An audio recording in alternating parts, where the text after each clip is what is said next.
high quality camera, lens, filters, but my photos not high quality. I miss something. Mostly basic చాలా important any field. Like camera, నాకు camera తీసుకొని 2 years అవుతుంది, but అందులో నాకు basics కూడా తెలియదు. Still ఇప్పటికి కూడా కెమెరాలో నేను ఫొటోస్ని క్యాప్చర్ చేసేవాడిని, వీడియోస్ని కూడా రికార్డ్ చేసేవాడిని, అది కూడా ఆటో ఫోకస్లో. ఆటో ఫోకస్ అంటే కెమెరా అనేది ఆటోమేటిక్గా అడ్జస్ట్ చేసుకుంటుంది ఆల్ ద సెట్టింగ్స్. అప్పుడు మీకు నచ్చినట్టు మీరు ఫొటోస్ని వీడియోస్ని రికార్డ్ చేయొచ్చు.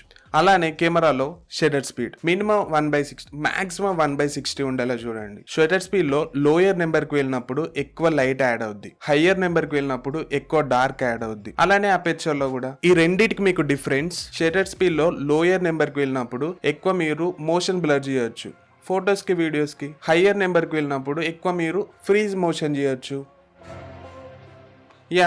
అలానే అపెర్చర్లో కూడా లోయర్ నెంబర్కి వెళ్ళినప్పుడు ఎక్కువ మీరు బ్యాక్గ్రౌండ్ని బ్లర్ చేయొచ్చు ఫొటోస్కి వీడియోస్కి. అలానే హయ్యర్ నెంబర్కి వెళ్ళినప్పుడు ఎక్కువ మీరు షార్ప్ చేయొచ్చు, షార్ప్నెస్ చేయొచ్చు. అలానే ఐఎస్ఓ కొంచెం డిఫరెన్స్, ఎక్కువనే డిఫరెన్స్. లోయర్ నెంబర్ మీకు డార్క్ యాడ్ అవుద్ది, హయ్యర్ నెంబర్లో మీకు లైట్ యాడ్ అవుద్ది. ఐఎస్ఓ మెయిన్గా నైట్ టైం ఫోటోగ్రఫీకి excellent. These are the most important in photography and videography. ఫస్ట్లో బేసిక్స్ తెలియకపోయినా కెమెరా మోడ్స్ అంటే తెలియాలి, చాలా ఇంపార్టెంట్ మనలాంటి వాళ్ళకు. నాకు కెమెరాలో మనకు 4 మోడ్స్ ఉంటాయి ఏ కెమెరాలో అయినా. Manual mode, aperture portrait mode, shutter portrait mode, program mode. Manual మోడ్లో అన్ని మనమే అడ్జస్ట్ చేసుకోవాలి, లైక్ మన లైఫ్ లాగా.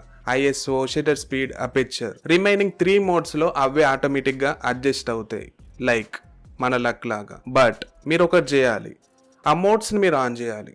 Good connection. ఈ 3 మోడ్స్లో మీకు నచ్చినట్టు మీరు ఫొటోస్ని వీడియోస్ని రికార్డ్ చేయొచ్చు without any shutter speed, aperture, ISO. అవి కూడా ఇంపార్టెంట్, బట్ సమ్ టైమ్స్. అలానే బేసిక్ మిస్టేక్ చేయకండి నాలాగా. కెమెరాని రఫ్గా 10 days అవుట్డోర్లో షూట్ చేసినప్పుడు ఫస్ట్ కెమెరాని లెన్స్ని క్లీన్ చేయండి. వాటికి ఏమన్నా ఫిల్టర్స్ని, ఏమన్నా క్యాప్స్ యూజ్ చేయండి. అంతకన్నా ముందు ఒక బ్యాగ్ని మెయింటైన్ చేయండి కెమెరాకి, లవర్ని కాదు బ్యాగ్ని. అలానే గ్రేట్ ఫోటోగ్రాఫర్స్, వాళ్ళకు కూడా బేసిక్స్ ఏం తెలియదు, బట్ వాళ్ళు గ్రేట్ ఫోటోగ్రాఫర్స్ అయ్యారు బికాస్ ప్రాక్టీస్ అండ్ లెర్నింగ్ చాలా ఇంపార్టెంట్.